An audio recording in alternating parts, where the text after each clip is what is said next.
J'ouvre les deux premières images de cette série. Ça ressemble trop à un photomontage trucage, donc avec un sujet principal. Ceci, c'est un peu plus délirant, c'est un peu plus des objets emboîtés de manière un peu hétéroclite, mais il y a un sujet principal malgré tout, donc ce n'est pas vers ça qu'on va aller. Il faut plus différents sujets juxtaposés. Ceci, c'est une représentation d'un espace tridimensionnel. Ce n'est pas du tout vers ça qu'on va aller non plus. On ne vous demande pas de faire un espèce de photomontage vintage à l'ancienne. Non, ça va plutôt être plat. L'œuvre que vous allez faire va en soi être intéressante pour ce qu'elle est, pas pour une illustration, pour un objet qu'elle montrerait en particulier. Vous voyez, ce n'est pas une illustration que vous faites. C'est un poster objet. C'est une œuvre objet. Ce n'est pas une représentation de la réalité. Alors là, j'ai tapé dans Google book cover et je tombe sur quelques exemples de couvertures de livres. Ça va me donner l'occasion de parler de ce qu'est un livre objet.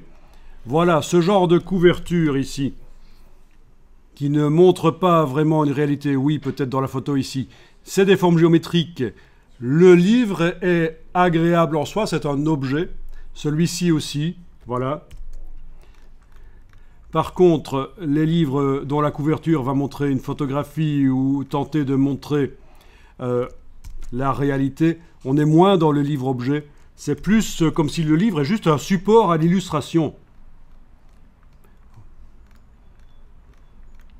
Voilà, dès qu'on a des... Évidemment, ce sont certainement des mock-ups, voilà, oui, mais enfin, le principe est là. Dès qu'on a des effets typographiques comme ça, le livre est un livre-objet. C'est un peu comparable aux boîtes de parfum que vous avez dans les magasins spécialisés en parfum. Les boîtes sont des objets. La boîte ne montre pas une photo. Elle montre de la texture, des motifs. La boîte est un objet. C'est pas un support à une photo. Voilà. Donc, c'est généralement, oui, vers ça qu'on va dans les couvertures, les belles couvertures intéressantes, des livres objets en quelque sorte, même s'ils ne sont pas luxueux, parce que quand on parle de livres objets, on pense tout de suite à des choses qui coûtent cher, avec de la reliure et des choses qui coûtent la peau des... Voilà. Des choses intéressantes, donc. Oui, ce genre de choses aussi. Ok, vous avez compris à peu près où je voulais en venir. Donc, voilà, votre travail mix média ne va pas représenter une réalité tridimensionnelle. Ça va être un espèce de bas-relief constitué de plein de sujets, de natures différentes, qui se juxtaposent, qui se superposent avec des effets graphiques. Voilà, donc ceci non plus. Il y a un sujet principal. Je vais passer à la suite. Oui, ce genre-là est pas mal, mais c'est plus de la peinture. C'est un peu vide par rapport à ce qu'on va faire. Il n'y a pas assez d'objets différents. Donc, je ne vais pas m'y attarder.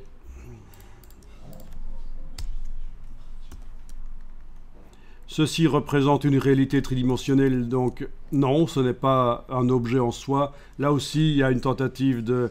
C'est un genre de photomontage avec de la profondeur, donc non. Je vais passer à la suite. Alors, ok. Il va falloir que j'indique que les fichiers GIF doivent s'ouvrir dans Photoshop, parce que pour l'instant, je ne l'ai pas encore fait. Donc, je vais le faire ici.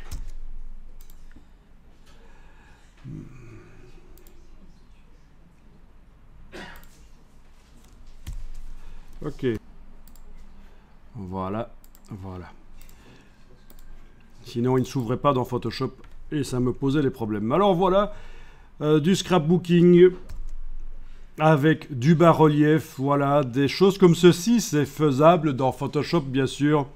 Des étiquettes découpées, des polices découpées, des objets.